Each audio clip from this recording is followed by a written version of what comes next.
आज जो कहानी मैं आप लोगों को बताने जा रहा हूं वो एक बार के लिए आपको अंदर से झकझोर सकती है, क्योंकि ये कहानी एक परिवार से रिलेटेड है और परिवार में क्या कुछ नहीं हो जाता वो सब आपको भी पता है। आज मैं आपको एक ऐसी ही परिवार की कहानी बताने वाला हूं जिसमें 18 साल की लड़की जो अपने भाई और भाभी के साथ रहा करती, लेकिन यहाँ पर भाभी उस अपनी ननद के साथ जो कुछ करती है कभी किसी ने सोचा भी नहीं था।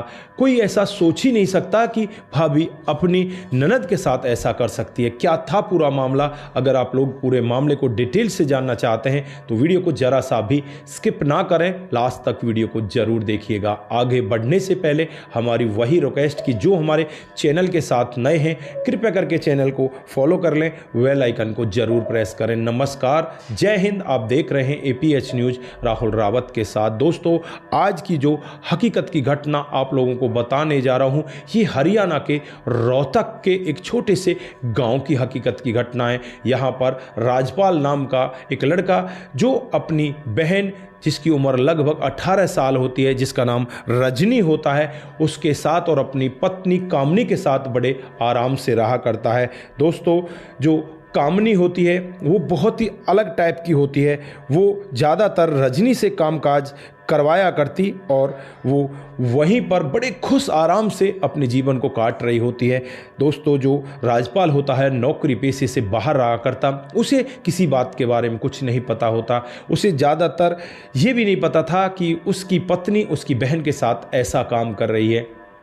अब यहाँ पर एक दिन का वाक्य होता है जब राजपाल अपनी ड्यूटी से जल्द ही घर आ जाता है और घर आकर देखता है उसकी पत्नी आराम से लेटी हुई है और उसकी बहन यहाँ पर कपड़े साफ कर रही है और यहाँ पर उसे पसीना भी आ रहे हैं। उसकी तरफ किसी का ध्यान ही नहीं है। दोस्तों, जैसे ही राजपाल की एंट्री होती है, राजपाल ये सब देखकर एकदम से भड़क जाता है। अपनी पत्नी से कहने लगता है कि तुझे शर्म आनी चाहिए, इस छोटी सी बच्ची से तू काम करा रही है और तू महारानियों की तरह आराम से बैठी हुई है। लेकिन यहाँ पर कामनी कहती है कि मेरे कमर में दर्द है इसलिए मैं लेट गई हूँ, बाकी काम तो मैं ही करती हूँ, आज ही कर रही है। दोस्तों, यहाँ पर रजनी से वो भाई पूछने लगता है कि बहन क्या तुम आज ही काम कर रही हो, डेली ऐसा ही काम करती हो? बहन यहाँ पर अपने भाई के परिवार को तोड़वाना नहीं चाहती थी। बहन यहाँ पर अपने भाई से यही कहती है कि भाई तू अपना कामकाज आराम से कर, मुझे इस चीज़ में मत उलझा, क्योंकि मैं यहाँ पर जैसे तैसे काम कर लेती हूँ और मुझे ज़्यादा काम करने की आदत भी नहीं है, भाभी ही यहाँ पर कामकाज कर लेती है। दोस्तों, यहाँ पर भाई को भी कुछ ऐसा लगता है कि शायद बहन को कोई ना कोई परेशानी है जिस वजह से वो थोड़ी सी इस तरह की बातें कर रही है। अब वो अपनी बहन से डिटेल से पूछना चाहता है, उसे एक कमरे के अंदर ले जाता है और कमरे के अंदर जाने के बाद उसे बिठाता है और कहने लगता है कि बहन तूने खाना खा लिया? दोपहर के 1:30 बजे होते हैं। बहन कहती है कि नहीं नहीं भैया, कपड़े साफ करके मैं खाना खाऊंगी। दोस्तों, यहाँ पर भाई को बहुत ज़्यादा गुस्सा आता है। खुद किचन के अंदर जाता है, एक थाली लेकर आता है और उस थाली में खाना लेकर आता है। अपनी बहन को खाना खिलाता है, उसे पानी पिलाता है और उसके बाद उसे आराम से पूछने लगता है कि बहन तू सच बता, तेरे साथ में हो क्या रहा है? तू दिन प्रतिदिन थकती जा रही है, तू किस चिंता में डूबी हुई है, तू मुझे बता तो सही। दोस्तों, भाई यहाँ पर लाख बार पूछता है लेकिन बहन बताने का नाम नहीं ले रही, क्योंकि जो कामनी भाभी है वो दूसरी जगह से इस तरह से उसे देख रही थी कि मानो उसे वो खा ही जाएगी। अब यहाँ पर रजनी डरती है और डरते डरते एकदम बहुत ही तेज़ी के साथ रोने लग जाती है। रोते हुए अपने भाई के गले लग जाती है और कहने लगती है कि भाई बस यहाँ पर जो हो रहा है मेरी किस्मत का है, क्योंकि मेरे माता पिता नहीं हैं और मैं अब तुम्हारे टुकड़ों पर पल रही हूँ, इसलिए मेरे साथ में ये सब हो रहा है। दोस्तों, भाई के पैरों तले जमीन खिसक जाती है। भाई वहीं पर बैठकर रोने लगता है और अपनी बहन से कहने लगता है कि बहन तूने मुझे अपना भाई नहीं समझा, तूने मुझसे कभी कहा ही नहीं कि तेरे साथ में ऐसा हो रहा है, तो तू मुझे कभी बताती तो मुझे पता चलता ना। मैं तो नौकरी पर जाता हूँ, मैं तो ये सोच रहा था कि मेरी बहन खुश है। तो वो पूरी डिटेल अपने भाई को बताती है किस तरह से सुबह उठते ही जब भाई का खाना बनता है तो भाभी उस खाने को बनाती है, उसके बाद बर्तन साफ करना, कपड़े साफ करना, झाड़ू लगाना, पोछा लगाना, जो भी घर का काम होता है वो सारा का सारा रजनी करती है। जो इसकी भाभी एक कामनी, वो तो महारानी बनकर बैठ जाती है।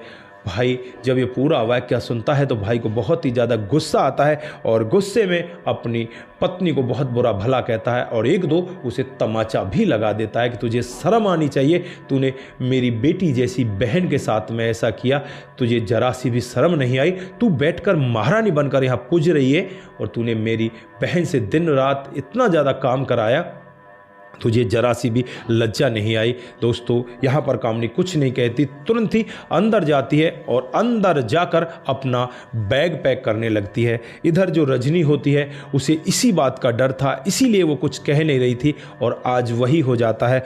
कामनी अब किसी के रोके नहीं रुकने वाली, वो रजनी को भी धक्का मार देती है और अपने पति को भी धक्का मारकर घर की दहलीज को पार कर जाती है। पार करने के बाद वो सीधे वहाँ से अपने मायके पहुँच जाती है। अब भाई बहन दोनों बैठकर विचार करने लगते हैं। बहन कहती है कि भाई कोई बात नहीं, सुबह जाकर तू भाभी को ले आना, लेकिन अब फ़ोन करके तो पूछ ले भाभी पहुँची है कि नहीं पहुँची। दोस्तों कामनी ने पहले ही अपने भाई को फ़ोन कर दिया था। वो जैसे ही घर से बाहर निकलती है, सामने गाड़ी लेकर उसका भाई खड़ा होता है और भाई अपनी बहन को लेकर वहाँ से सीधा चला जाता है। दोस्तों जब कामनी अपने घर परिवार में पहुँचती है तो वहाँ जाकर उसकी माँ होती है, पिताजी तो उसके होते नहीं, भैया भाभी होते हैं।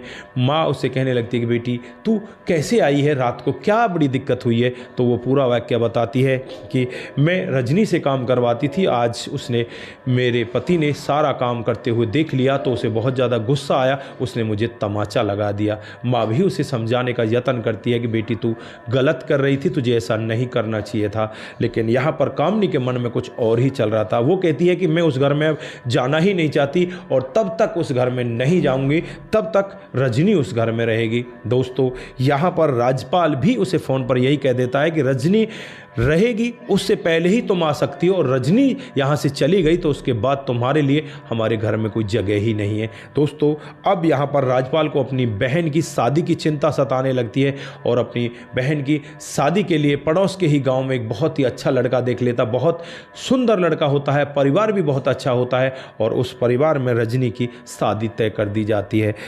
कामनी को भी इस सब के बारे में पता होता है कि शादी तय हो चुकी है, लेकिन कामनी के ऊपर इतना ज़्यादा गुस्सा सवार होता है, उसकी नाक में गुस्सा भरा पड़ा रहता है और वो यही कहती है कि अब मैं कतई भी वहाँ पर नहीं जाऊँगी, देखती हूँ मेरे बगैर वो कैसे शादी कर लेते हैं। दोस्तों अब यहाँ पर शादी की डेट आ जाती है और जो रजनी है वो अपनी भाभी की राह देख रही थी कि भाभी आज आए और उसका यहाँ पर साज समार करे, घर के कामकाज को देखे, लेकिन भाभी यहाँ पर नहीं आती। और फिर यहाँ पर जो राजपाल है अपनी बहन से कहता है कि बहन तू टेंशन ना कर, तेरा भाई जिंदा है। उसके बाद बड़ी ही धूमधाम से रजनी की शादी हो जाती है और शादी होने के बाद जो राजपाल है वो यहाँ पर रजनी को तलाक देने के लिए तैयार हो जाता है कि वो पेपर बनवा लेता है और पेपर कोर्ट में दायर कर दिए जाते हैं। दोस्तों कामनी भी यहाँ पर गुस्से में भरी थी, तुरंत ही पेपरों पर साइन कर देती है और 6 ही महीनों के बाद इन दोनों का तलाक हो जाता है। इधर जो रजनी होती है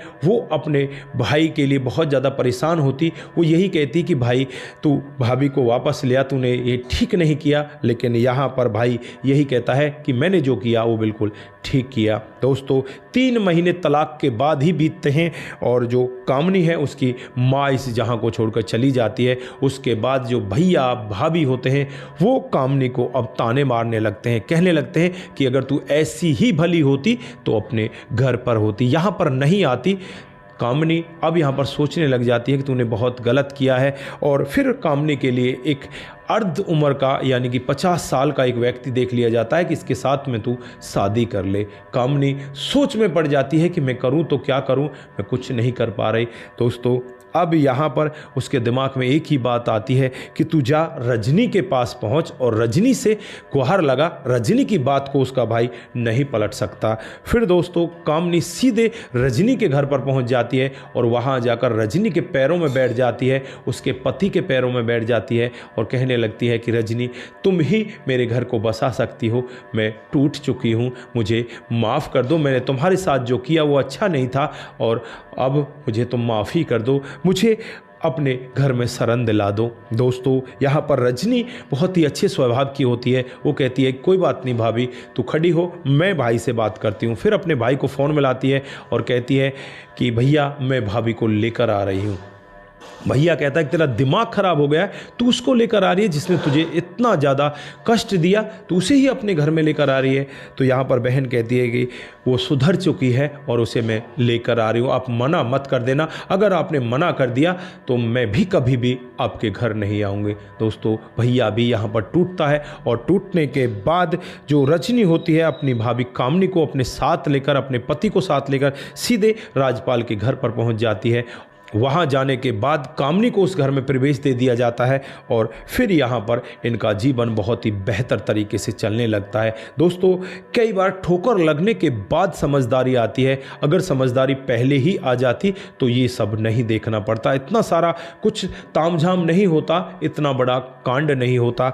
यहाँ पर इस घटनाक्रम से हमें बहुत कुछ सीखने की ज़रूरत है। ठोकर लगने के बाद तो इंसान समझता है, अगर ठोकर लगने से पहले समझ जाए तो उसके साथ में ऐसा ना हो। इसीलिए हम ये कहानियाँ आपके बीच में लेकर आते हैं कि कोई भी एक व्यक्ति अगर हमारी इन कहानियों से कुछ ना कुछ सीख कर अपने परिवार को बचा लेता है, इस तरह से नहीं टूटने देता, तो हम अपने आप को बड़ा भाग्यशाली समझेंगे। दोस्तों ये रही आज की एक छोटी सी कहानी। आज के लिए बस इतना ही, फिर मिलते हैं किसी नए मोड के साथ। तब तक के लिए आप अपना ख्याल रखें, परिवार का ख्याल रखें, सतर्क रहें, सावधान रहें।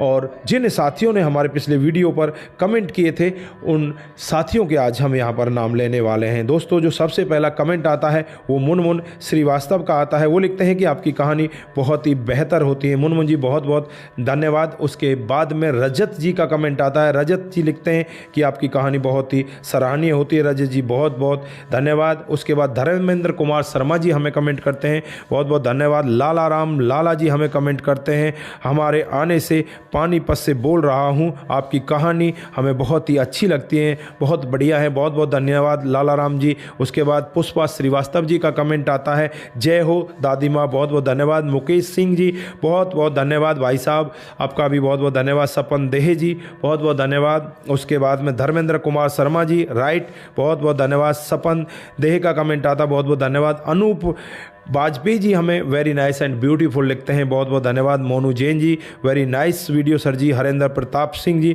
बहुत ही अच्छी कहानी है, बहुत बहुत धन्यवाद दोस्तों। उसके बाद में जो कमेंट आता है कमल सिंह का आता है, वो लिखते हैं टॉप स्टोरी, बहुत बहुत धन्यवाद। उसके बाद में मुनमुन श्रीवास्तव जी बहुत ही सुंदर कहानी थी, ऐसे ही समझ में होना चाहिए। जय हिंद जय भारत, जिला गोपालगंज बिहार 28 वार्ड नंबर 23 से। वासु संदीप जी हमें कमेंट करते हैं। और उसके बाद में सपन देह का कमेंट दोबारा से आता है और गुरप्रीत सिंह जी हमें कमेंट करते हैं। गुरप्रीत जी आपका बहुत बहुत धन्यवाद। आप सभी लोग इसी तरह से हमारे साथ में बने रहें, इसी तरह से अपने कमेंट हमारे साथ में साझा करते रहें। भोले सेन जी हमें कमेंट करते हैं, बहुत बहुत धन्यवाद। अशोक कुमार जी का कमेंट आता है, पुष्पा श्रीवास्तव जी का कमेंट आता है और यहाँ पर मोनू जैन जी भी कमेंट करते हैं। विमला ग्रीप्स जी भी हमें कमेंट करती हैं। आप सभी का दिल की गहराइयों से बहुत बहुत धन्यवाद। आप सभी लोग इसी तरह से हमारे साथ बने रहें, इसी तरह से अपने कमेंट हमारे साथ में साझा करते रहें। सतर्क रहें, सावधान रहें, रिश्तों की अहमियत को जरूर समझें। नमस्कार, जय हिंद, जय भारत।